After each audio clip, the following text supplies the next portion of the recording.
ආයිබෝවන් මා සිසුදු දරුවනි. අප අද නැවත අප හමුවන්නේ ඝර්ෂණය කොටසේ ඉතිරි සිද්ධාන්ත කොටස් අපි අවසන් කරලා තියෙන ඉතිරි වෙලා තියෙන ගැටලු විසඳීමට අවශ්‍ය වන සිද්ධාන්ත ටික මම මතක් කරලා දෙන්න. ඊට පස්සේ අපිට පුළුවන් ගැටලු විසඳන්න. අපි දෙවෙනි වීඩියෝ එකට මම ගණන් ලියා ගන්න දීලා කීපයක් කරන්නම්. මම තුන්වෙනි වීඩියෝට යනවා ඔයාලට ටියුට් එක ලැබෙන්න සලස්සන්න. නැත්නම් PDF එකක් හරි ලැබෙන්න සලස්සන්න. ඉතින් අපි ඉගෙන ගත්ත ඝර්ෂණය කියන්නේ මොකක්ද කියලා පළවෙනි වීඩියෝ එකෙන් ටැන්ජනල් ෆෝසස් අපි කියවා ස්පර්ශක බල කියලා. මේවා ඒ පෘෂ්ඨයේ රළුභාවය නිසා වස්තුව චලනය වන දිශාවට ප්‍රතිවිරුද්ධව ස්පර්ශ ලක්ෂයේදී ක්‍රියා කරන බල. මේ බලවල සමහර අවස්ථාවලදී ඝර්ෂණ බලයේ දිශාව වෙනස් වෙනවා.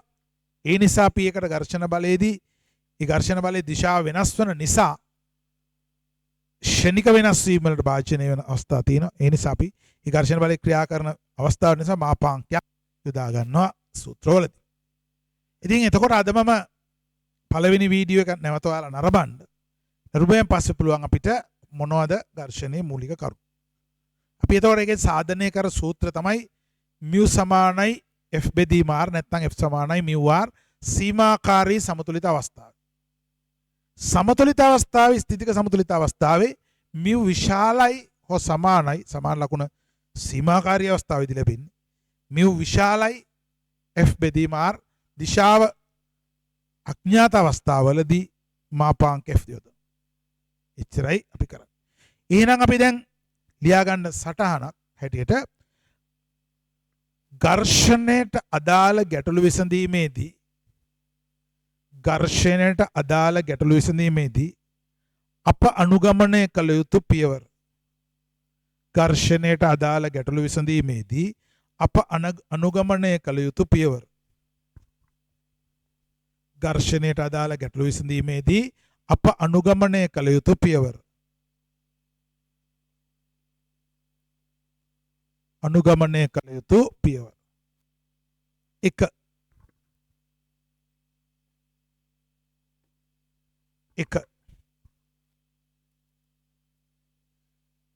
ගැටලුව ඊටාම පරිස්සමෙන් පැහැදිලිව නිවැරදිව කියවා ඊට අදාළ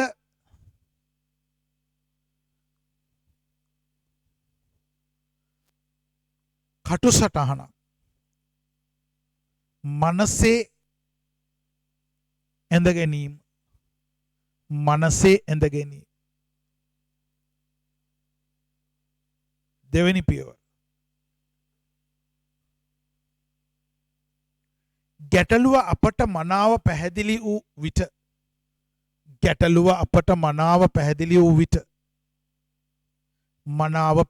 විට ඒ සඳහා අවශ්‍ය අබාධ වස්තු රූප සටහන් පැන්සලක් අජිරෝලක් අවශ්‍ය නම් කවකටුව භාවිතා කොට විශාල රූප සටහනක් ලෙස පිටුව පිරෙන තෙක් ඇඳ ගැනීම. ලොකුවට අඳින්න විභාගයේ දැන් විභාග කොලේ පිරෙන්නම වාගේ අඳින්න පැත්තෙන් ඇඳගත්තා නම් ගාන එහා පැත්තෙන් අඳින්න පුළුවන්. දැන් මේ අවුරුද්දේ නම් කෙටි ප්‍රශ්නයක් තිබ්බේ. ඒකේ රූප සටහන දීලා තිබ්බා. දැන් ළමයිට වෙන කරන්න දෙයක් නැහැ. රූප සටහනක් දෙනවා. ඉතින් ළමයිට දෙන බල ටිකක් දෙනවා. නිකරන් යන්න තියෙන මන් දන්නේ මෙහෙම පේපර් හදන එක නම් මං එතරම්ම හොඳයි කියලා හිතන්නේ නැහැ. ළමයිට කරන්න දෙයක් නැහැ. ඉතින් පේපර් එක හදන සෑර ඔක්කොම කරලා තියෙනවා. එච්චරයි. හරි.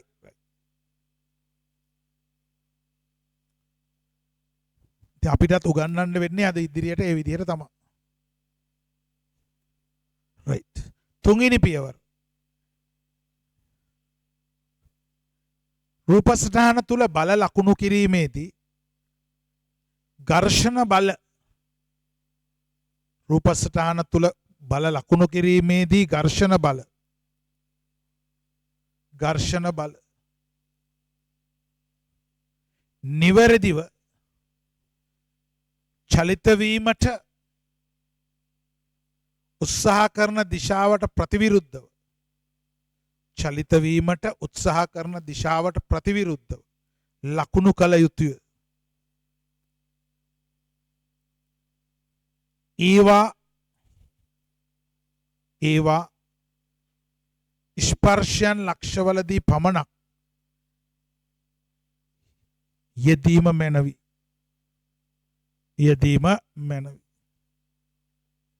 සමහර අවස්ථාවලදී ඝර්ෂණ බලයේ දිශාව අපට ගෝරණය මගින් විභේදනය මගින් නිවැරදිව හඳුනාගත හැක. ගෝරණය මගින් විභේදනය මගින් අපට නිවැරදිව හඳුනාගත හැක.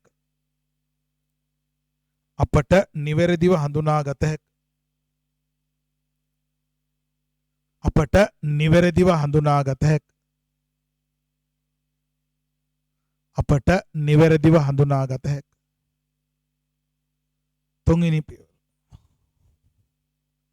මෙලෙස නිවැරදිව බල ලකුණු කිරීමෙන් පසු බල විභේදනය හා බල ගෝරණය මගින් බල විභේදනය හා බල ගෝරණය මගින් බල විභේදනය හා බල ගෝරණය මගින් බල විභේදනය හා බල ගෝරණය මගින් අවශ්‍ය සමීකරණ ලියාගෙන ඒවා හැකිතාක් කෙටි ක්‍රම මගින් සුළු කිරීමෙන්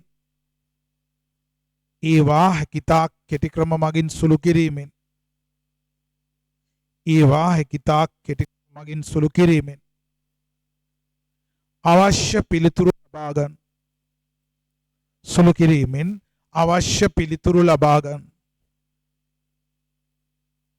සමහර අවස්ථාවල කොට් ප්‍රමේය වගේ ප්‍රමේයන් යොදන අවස්ථා තියෙනවා. දැන් නම් බහුලව දෙන්නේ නැහැ මේ කාලේ. ඉස්සර ගණන් වලට සමහරට දෙනවා, දැන් දෙන්නෙම නැහැ. පූර්ණ වේදනේ තමයි බලාපොරොත්තු වෙන්නේ. හරි දරුවෝ. දැන් අපි බලමු ඊට අමතරව අපි දෘঢ় වස්තු වල සමතුලිතතාවය ඉගෙන ගත්ත සියලුම බල ලකුණු කරන විදිය, ඒ වගේම අර මං කිව්ව උදේම කතා කර පළවෙනි වීඩියෝෙන් කතා කර ප්‍රමේය බල තුනක් යටතේ සමතුලිතව තියෙනවා නම් ඒ බල තුන එකම ලක්ෂයකදී හමු වෙන්න ඕන, නැත්නම් සමාන්තර වෙන්න ඕන කියන තියරිය. සමාන්තර තියරිය නම් බොහෝ විට මේකේ දෙනවා අඩුයි. ඉතින් අපි බලමු කොයි විදිහටද මේක යන්නේ කියලා. හරිද? පළවෙනි ගැටලුව ලියා ගන්න. පළවෙනි ගැටලුවේ ලියන්න නම්බර් 1. උදාහරණ අංක 1. බර W වන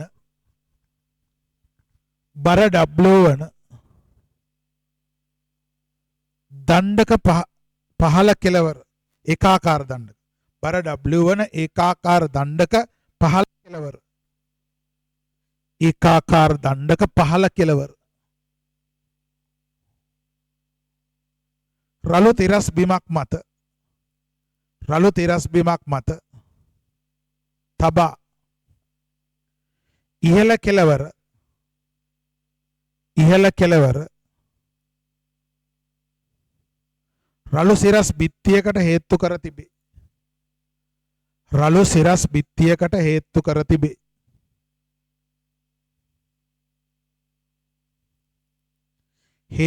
තිබේ. බිත්තිය සහ පොළව එකසේ රළුය. සමහර තැන්වල වෙනස් වෙනවා. එකසේ රළුය. ඒවා අතර ඝර්ෂණ කෝණය ලැම්ඩා නම් දණ්ඩේ සිරසට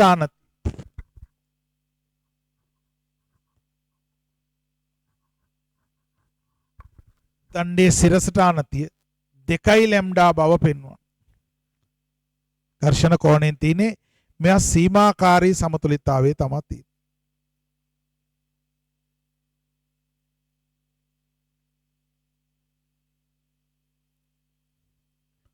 ලියන්න දඬු සීමාකාරී සමතුලිතතාවය පවතී.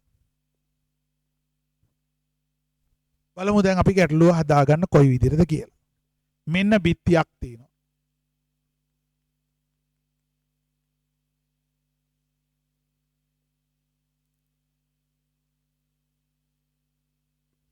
දණ්ඩවම තියලා තියෙනවා. පහළට ලිස්සන අවස්ථාවේ තියෙන සීමාකාරය. මේ කෝණය θ. බර W මැදී යන හරියට. මෙතන අභිලම්බ ප්‍රතික්‍රියාව R. මෙතන අභිලම්බ ප්‍රතික්‍රියාව S. පහළ ලිස්සන නම් ඝර්ෂණ බලය මෙහෙට. මෙහා ලිස්සන නම් මෙහෙට.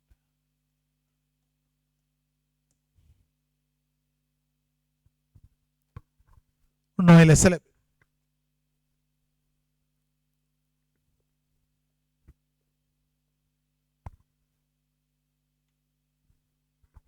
ඔය විදිහට අපිට බල ටික ලකුණු කරගන්න පුළුවන්. දැන් මෙතන බල කීයක් තියෙනවද? 1යි 2යි 3යි 4යි 5යි. මේ බල පහ බල තුනකට ඕනනේ කරන්න පුළුවන් මෙන්න මේ. මේන එක ක්‍රමයක්. මේකත් මේ බලය අපිට මේ බල දෙකේ සම්ප්‍රයුක්තිය මෙන්න මෙහෙම යනවා කියලා හිතුවා. මේකේ සම්ප්‍රයුක්තිය එහෙනම් මෙතන හරහා යන්න ඕන. මොකද බල තුන එක ලක්ෂ වෙනවා. එතන A, මෙතන B, මෙතන G. ඔන්න බල පහ බල තුනකට අපි ඕනනේ කරගන්න. බල පහ බල තුනකට ඕනනේ කරගන්න. අපි දන්නා සම්ප්‍රයුක්තිය අභිලම්බ ප්‍රතික්‍රියාව හතර කෝණය ලැම්ඩා. මෙතනත් එහෙමයි.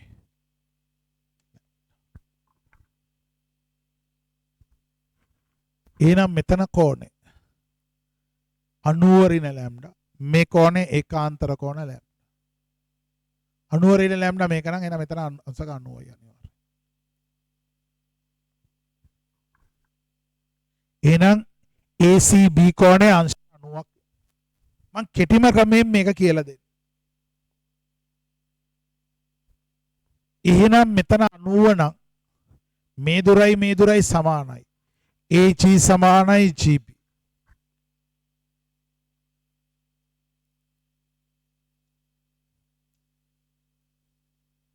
ඒ වගේම ACB කෝණය සමානයි 90යි. එහෙනම් අපිට මෙතනින් හිතන්න පුළුවන් වෘත්ත ප්‍රමේයක්. මොකද්ද?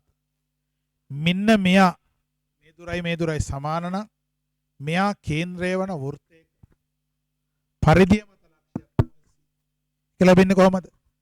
වෘත්තයක විස්කම්භයක දෙකළවරදී ඇඳින ඡායයන් එකිනෙකට ලම්බකයි.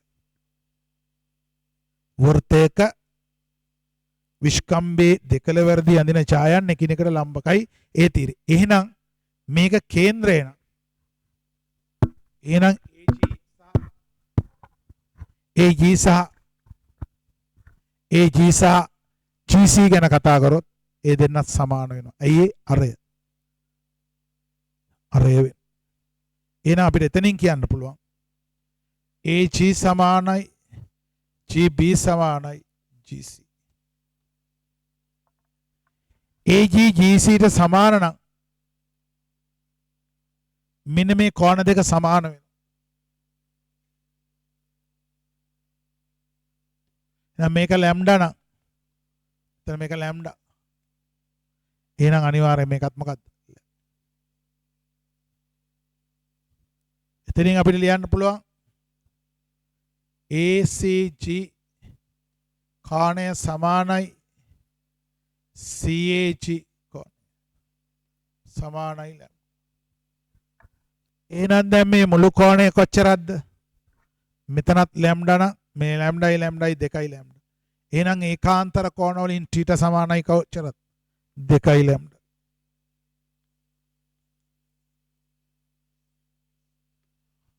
ඔන්න අනිල් සර් කියලා දුන්නා කෙටිම ක්‍රමයක් කූරණයයි විභේදනයයි භාවිතා කරන්නේ නැතුව දණ්ඩේ සිරසට ආනතිය 2යි ලැබුවා කියලා ගත්ත හැටි. ඔය කෙටි ප්‍රශ්නයක් හැටියට දෙන්නත් පුළුවන් ඉදිරි අනාගතේ ප්‍රොෆෙසර්ට හිතෙන්න පුළුවන්. ලබන අවුරුද්දේ දැන් මේ සැරේ ඇප්ලයිඩ් පේපර් එක වෙනස් වුණා වගේම ලබන අවුරුද්දේ පියෝ පේපර් එකත් වෙනසක් සිද්ධ වෙයි. ඒකට බලාපොරොත්තු වෙමින් ඉන්න. හරි. ඔන්න එක විදියක් මේක විසඳන. මොකද්ද මම භාවිතා කරේ? ජ්‍යාමිතියේන වෘත්ත ප්‍රමේය. ඊළඟට මම භාවිතා කරපු ඝර්ෂණය මොනවද? අභිලම්බ ප්‍රතික්‍රියාවයි සම්ප්‍රයුක්තය අතර කෝණය සීමාකාරී අවස්ථාවේ ඝර්ෂණ කෝණයට සමානයි. ඒක කවුද? ලැම්. ඊට පස්සේ මම ජ්‍යාමිතියේ කාරණා භාවිතා කළා. මේ රූපසටහන තුල ඔයාලට හරි ලස්සනට මේක පැහැදිලි කරලා දුන්නා. මේක නොතේරෙන දරුවෙක් ඉන්නවා නම් බලන්න තවදුරටත් මේක වටහා ගන්න උත්සාහ ගන්න. මේවා ඉතින් එක්ස්පීරියන්ස් එකත් එක්ක තියෙන ළමයි ගණන් හදලා ඒවා දකින්න ඕන විභාගෙ. එතකොට තමයි අපිට හරියට කරන්න පුළුවන් වෙන්නේ. ඔය ක්‍රමයේ එහෙනම් ලියා ගන්න. ඔය මම දුන්නනේ ඔයාලට විස්තරේ. ගලපලා නෝට් එක හදාගන්න. ගලපලා හරියට. ගලපලා නෝට් එක හදාගන්න.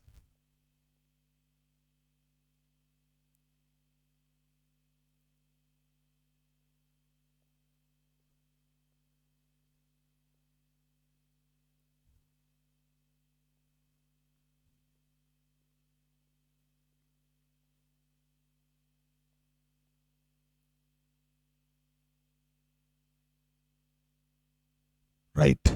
දැන් අපි බලමු දෙවෙනි ක්‍රමය. ලියා ගන්න දෙවෙනි ක්‍රමය. දෙවෙනි ක්‍රමයේ පුතා පුළුවන් අපිට විභේදනය ගෝරුනේ දිගයි. නමුත් මම කරලා පෙන්නන්නම්. ඒක තමයි ගොඩක් විට බලාපොරොත්තු.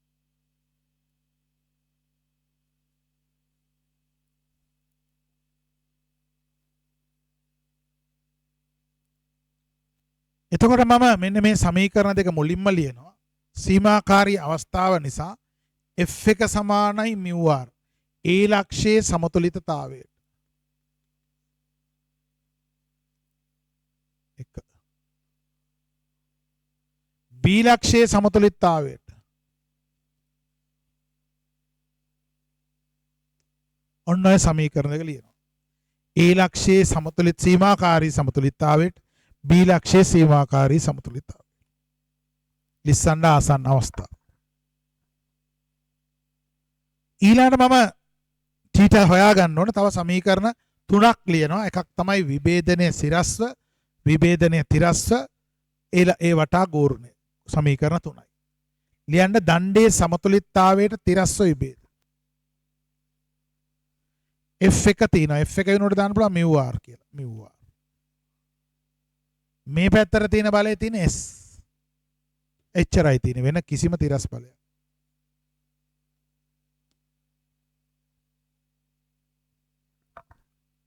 සිරස්ස විභේදනය.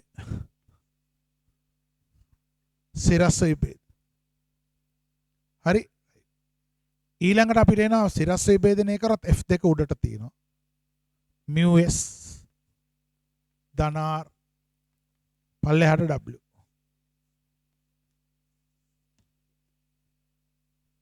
දැන් ඒ වටා ගෝරුණේ ලියන.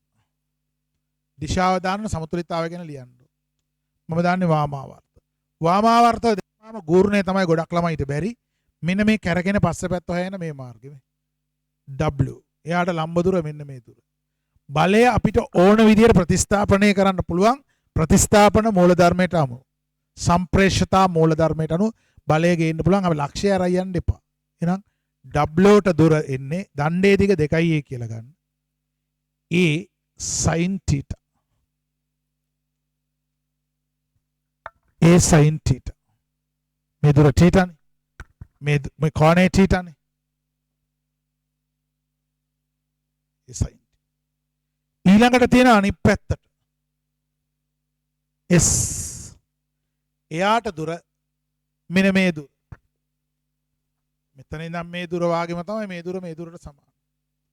2a cos theta.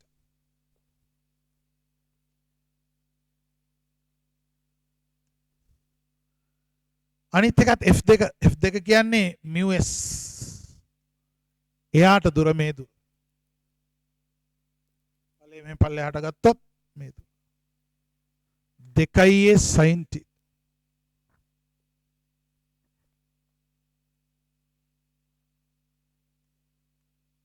බිඳුවට සමාන. ඒ කැපිලා කස්ටේට වලින් වැඩි කර.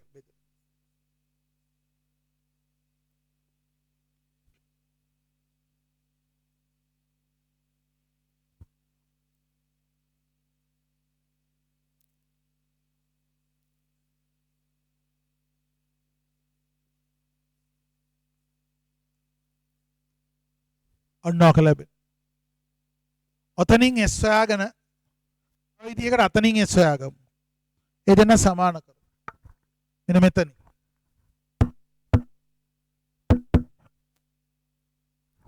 මෙතන.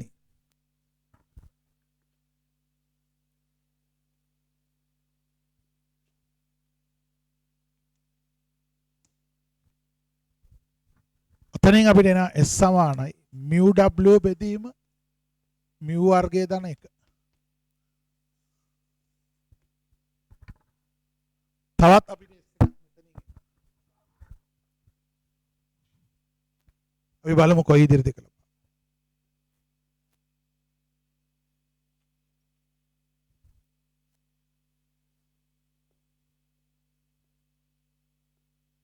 බලන්න අර මගේ කෙටි ක්‍රමය කොයිතරම් පහසුද. මම මේ අහලට දිග ක්‍රමයක් කියලා.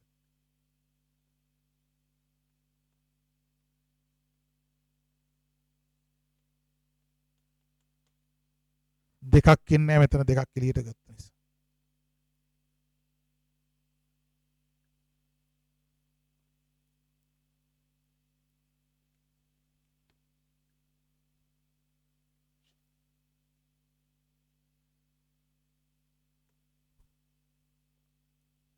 දැන් මේක සුළු කරමු w ට w.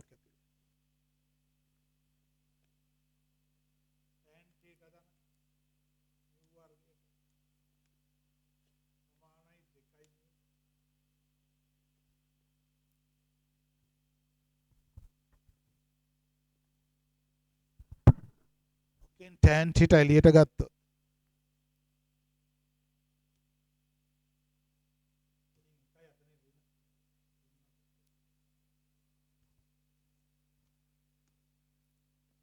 mu කියන්නේ tan lambda mu ලියන්න mu සමානයි tan lambda වෙනවා සීමාකාරී අවස්ථාව.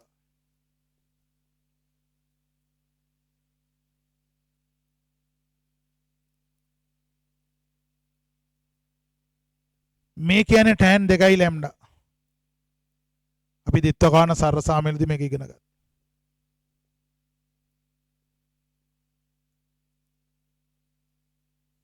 මෙයා සුළු කෝණ එම නිසා මේක සමානයි. ටීට සමානයි 2යි lambda. කොයිතරම් දිගයිද බල. නමුත් ඉතින් කිව්වොත් එහෙම අපිට ගූර්ණ විභේදනය ගැන සියල්ල කිව්වොත් අර ක්‍රමේ භාවිතා කරන්න බෑ. හැබැයි සමහරලාට එයාලා බලනවා ළමයි කොයිතරම් මේ කටපාඩම් කළා මේවටම හුරු වෙලාද කියලා. ඒ වුණොත් ඉතින් අර විදියට අහන්න අපිට පුළුවන්. ඔය තාත් කොට් ප්‍රමේයෙන් හදන්න පුළුවන්. මම ඒක කියලා දෙන්නේ නැහැ ඔයාලට. මොකද ඒක ගොඩක් විට මෑත කාලීනව භාවිතයට ගන්නෙ නැති නිසා. හොඳට ඔය ටික බෝඩ් එකේ පුරාවට සක්මන් කරලා ලියා ගන්න බලන්න. ඒ වෙලාවේ සම්ප්‍රයුක්තිය නෙවෙයි අපි භාවිතයට ගත්තේ.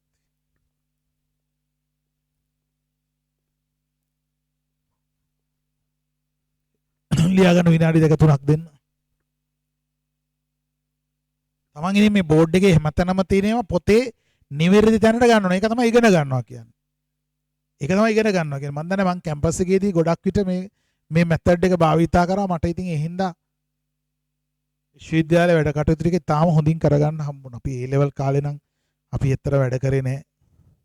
ඒක ඉතින් ලොකු කතාවක් වෙනවා ඔයාලා දන්නවනේ.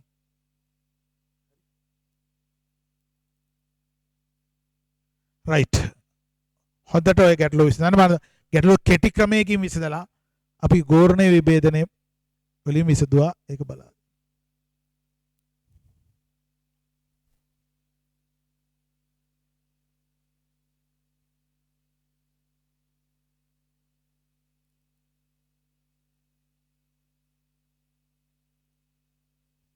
රයිට්.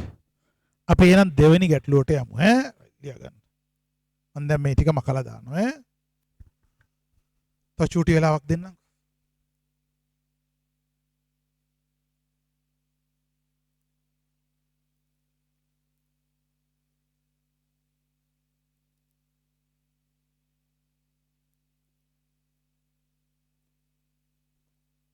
මම රූපසටහන ඇඳලා ගැටලුවක් විසඳන්නම් ඊළඟට.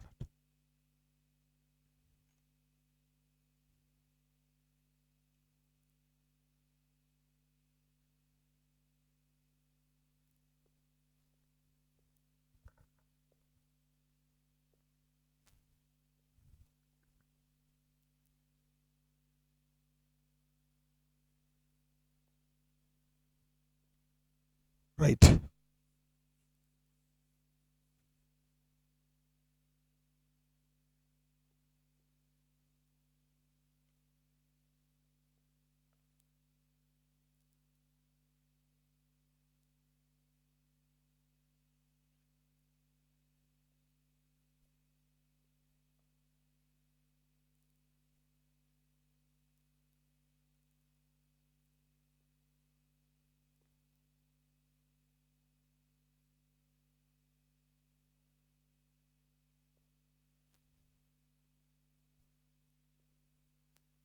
රයිට්. මම තව පොතකින් ගැටලුවක් දෙන්නම්. සියඹල අපිටිසගේ පොතේ.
දෙවෙනි එකත් මම ඊට සමාන ගැටලුවක් තෝරගත්තේ.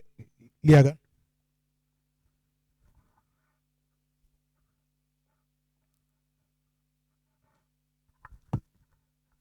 බර W ද බර WO බර WO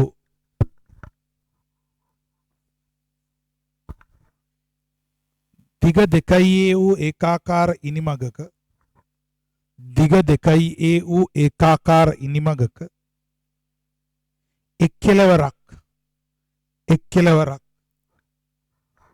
එක් කෙලවරක් සුමට සිරස් බිත්තියකට හේතු කර ඇති අතර සුමට සිරස් බිත්තියකට හේතු කර ඇති අතර අනෙක් කෙලවර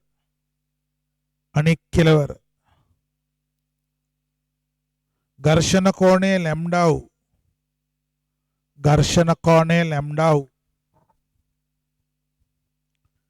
රළු තිරස් පොළව මත තබා ඇත. රළු තිරස් පොළවක් මත තබා ඇත. දණ්ඩ යාන්තමින් ලිස්සන විට තිරස සමග දණ්ඩේ ආනතිය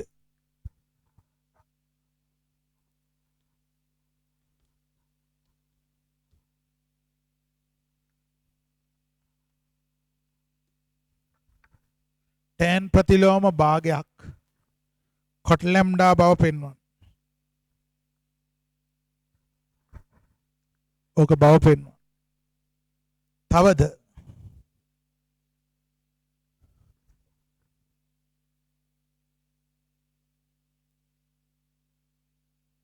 දණ්ඩ මගින් බිත්තිය මත ඇති කරන ප්‍රතික්‍රියාව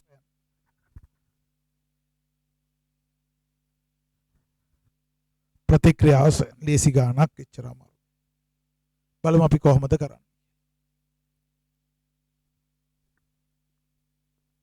ඉස්සෙල්ලා ගානේ බිත්තිය රළුයි මේකේ බිත්තිය සුමට.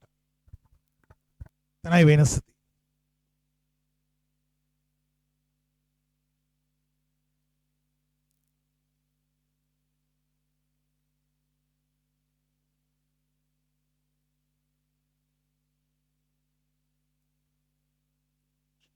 මෙතන අභිලම ප්‍රතික්‍රියාව S ඝර්ෂණයක් ක්‍රියා කරන්නේ.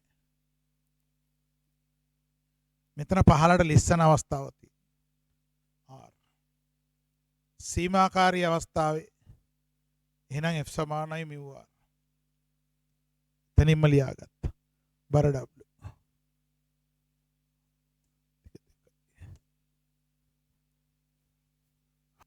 ඔන්න ඔය විදිහට උපස්ථානය. බල 4යි බල 3කට උණනේ කරන්න පුළුවන්.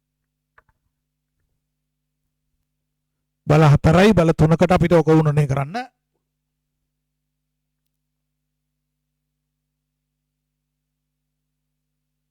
හරි ලස්සනට ඇඳ ගන්න රූප සටහන් ඈ. අද මගේ ඒවා නිකන් ඇද වෙලා වගේ තිබ්බට මම මේ ලස්සනට ඇඳ ගන්න රූපේ.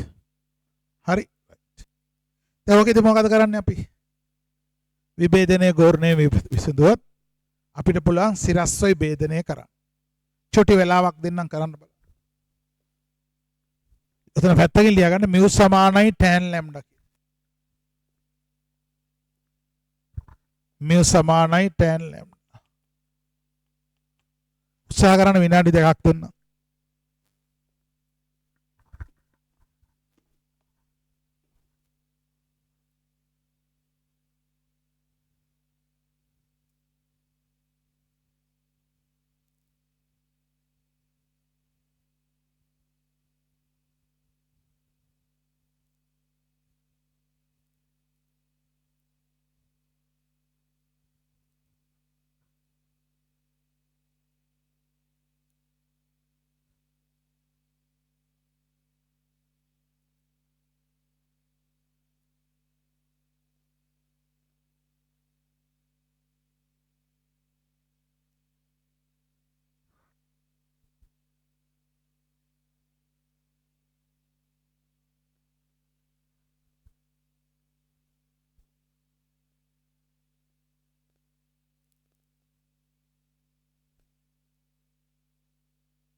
right. එනවාලා උත්සාහ කරන බව මට පේනවා. බලමු ඔයාලට පුළුවන්. මං හිතන්නේ ගෝරණයයි විභේදන දෙකෙන් යන්න තියෙන්නේ. ගෝරණයයි විභේදන දෙකෙන් යන්නේ.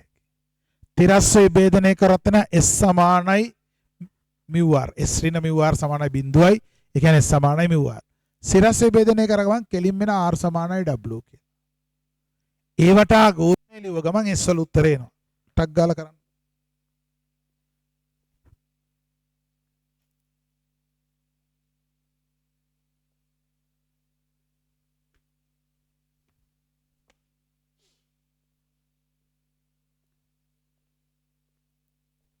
රයිට් මං කරන්නම් ඈ.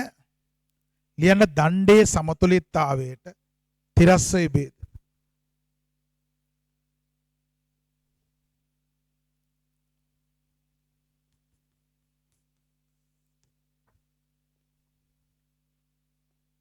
හරි රයිට්. ඊළඟ දණ්ඩේ සමතුලිතතාවයට සිරස්ස විභේද.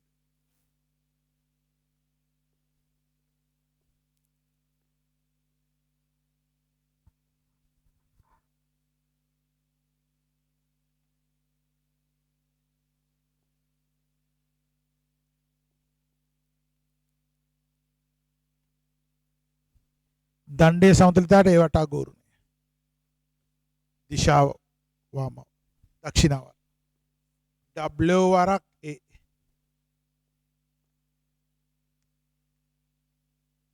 A cos theta දැන් අර කෝණයනේ ගත්තේ.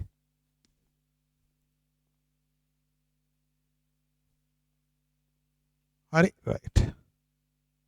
ඊළඟ අනිත් පැත්තට S තියෙන්නේ. ඍණ S 2A sin theta. S සමානයි W බෙදීම 2යි.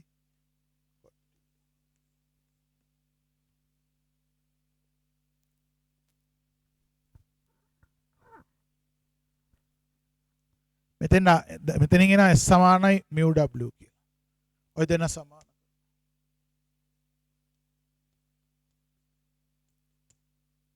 මෙතන tan lambda දානවා. W කැපිලා. මේක ලියා ගන්නවා.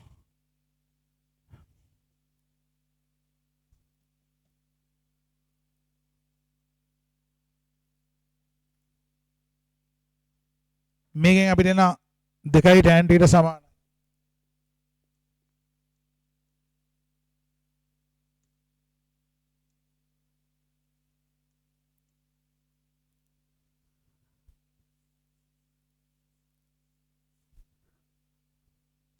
θ සමානයි tan ප්‍රතිලෝම.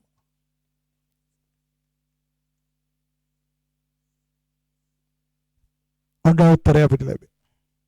පහසුවෙන් ලැබෙන උත්තරය නිකම්ම පස්සේ හොයන්න දෙයක් නැහැ. අභිලම්බ ප්‍රතික්‍රියාව අපිට ලැබිලා තියෙනවා. බිත්තිය සහ දණ්ඩ අතර අභිලම්බ ප්‍රතික්‍රියාව W බෙදීම 2යි කට්ටියට කියලා ලැබෙනවා. තා පහසු ගැටලුවක් අර ගැටලුවට වඩා ලේසි.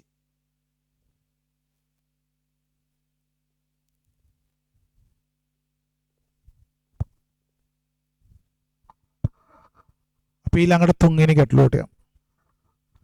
තුන්වෙනි ගැටලුව. මේක හොඳට print කරගන්න ඉක්මනට.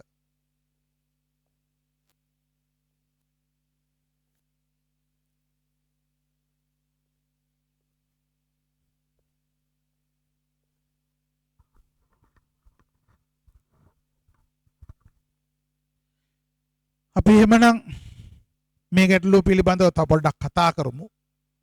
කතා කරොත් අපිට පැහැදිලිව පේන දෙයක් තමයි මේකත් අපිට මෙන්න මේ විදිහට රූපස්ථාන කරගන්න.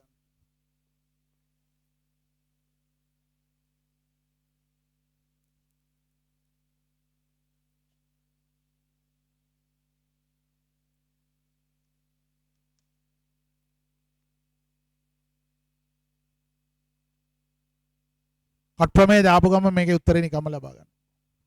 මම කට් ප්‍රමේය භාවිතා කරන්නේ.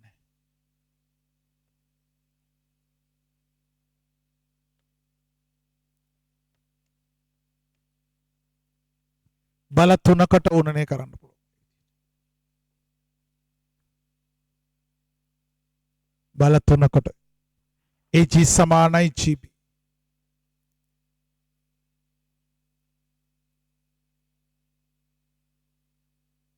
එලා අපිට කොට ප්‍රමේය දාන්න බලන්න ජ්‍යාමිතික දේවල් දාන්න නම් අමාරුයි. ඉතින් මේක කීප විටක්ම දරුවනේ කෙටි ප්‍රශ්න පත්‍රයේත් රචනා ප්‍රශ්න පත්‍රයේත් ඊ විවිධ ආකාර වලට අහනවා. කෝණයේ අංශක 30ක් කියලා දෙනවා. ලැම්ඩා මියු කියන එක භාගයයි කියලා දෙනවා. ඉතින් එක එක අවුරුදු වල එක එක විදිහට මේක දරුවන්ගෙන් අහනවා. ඉතින් මම බලන්න මම මේ ගැටලු දෙකෙන් ඔයාලවට පෙන්නුවේ දෘಢ වස්තුවක සමතුලිතතාවයයි සංධි කළ දඬු වල ගණන් හදද්දී හැම එකේදී මොකද භාවිතා කරේ? විභේදනය හා මොකද්ද? විභේදනය හා ගෝරණය කියන්නේ. ඉතින් ඒක තමයි මේ පහසුවෙන්ම කරන්න පුළුවන්. බය වෙන්න එපා. බොරු මිත්‍යාවන්ට රැවටෙන්න එපා. දරුවෝ කියනවා සමහර දේවල් තේරෙන්නේ නැති වෙන්න පුතා. තේරුම් ගන්න උත්සාහ කරන්න. තේරෙන්නේ නැත්te තේරුම් ගන්න උත්සාහ කරන්න නැති ළමයිට. ඒක බොරුවට විභාගය වුණාම ගුරුවරුන්ගේ රිවිෂන් පටන් ගන්න ඔන්ලයින් පටන් ගන්න. ඈ කියලා කියන්නේ ගුරුවරු දැනගන්න ඕන වගකීමක් තියෙනවා ගුරුවරු. ඒ වගකීමෙන් මිදෙන්න ගුරුවරුන් බෑ. ඒක දේව රාජකාරියක්. මේ ශේෂ්ත්‍රයේ ගුරුවරු දිහා බලන්න. ඔයාලා බලන්න ඒක දිහා පොඩ්ඩක්. හරියට වැඩ කරන්නේ ගුරුවරුන්ගේ දරුවෝ හොඳට ඉගෙන ගන්න. හරි. දැන් මගේ පුතා මේ සැරේ ඉංජිනේරු පීඨයට තේරුණා. දුව පේරාදෙනී දුව නම් ඉංජිනේරු ෆැකල්ටි ගියේ නෑ. දැන් දුව එක විභාගෙට ලියනවා. ඉතින් බලන්න මම කොයිතරම් වාසනාවන්ත ගුරුවරයෙක්ද? මේක හැමෝටම තියෙනවද? නෑ. සියලු ගුරුවරුන්ගේ දරුවෝ බොහොම අසරණ තත්ත්වයට පත් වෙලා ඉන්නේ. ඇයි මේ ශේෂ්ත්‍රයට ඇවිල්ලා ළමයි රවට්ටන එක බොරු කන්දරාවල් ගොතනවා. අච්චර කරා කරලා තියෙනවා කරපුවා එහෙන් පිටින්ම ඇවිල්ලා ඒ ඇයට තමන්ගේ ජීවිතය තුළ වදිනවා එක්ක පෞල් ජීවිතයෙන් වදිනවා එක්ක දරුවන්ගෙන් වදිනවා නැත්නම් දෙමව්පියන්ගෙන් වදිනවා මොකකින් හරි වදිනවා මේක දේව රාජකාරියක් මේ රාජකාරිය නිවැරදිව කරන්න කරන්න ඇති ගුරුවරුන්ට හම්බෙන අත්තුන ඉරණම පහුගිය කාලේ පේනවා අපේ අතින් උනත් යම් කිසි කොච්චර හොඳට ඉගෙනුවත් අපි ජීවිත කාලය තුළ යම් කිසි වරදක් කරලා තියෙනවා නම් ඒවා අපි පස්සේ එනවා ඒවා නතර කරන්න අපිට බෑ ඒ නිසා මතක තියාගන්න ඕන මේ රාජකාරිය අපි නිවැරදිව කළ යුතු රාජකාරියක් හරි අපි ඊළඟට තුන්වෙනි ගැටලුවට උත්සාහ කරමු උත්සාහ කරලා අපි අද ගැටලු තව 3-4ක් මේ වීඩියෝ එකේ 5ක්වත් හදලා මම ඉවර කරන්න බලාපොරොත්තු වෙනවා මේ එහෙමනම් අපි ඊළඟට සාකච්ඡා කරමු තුන්වෙනි ගැටලුව අපි ඊළඟට යමු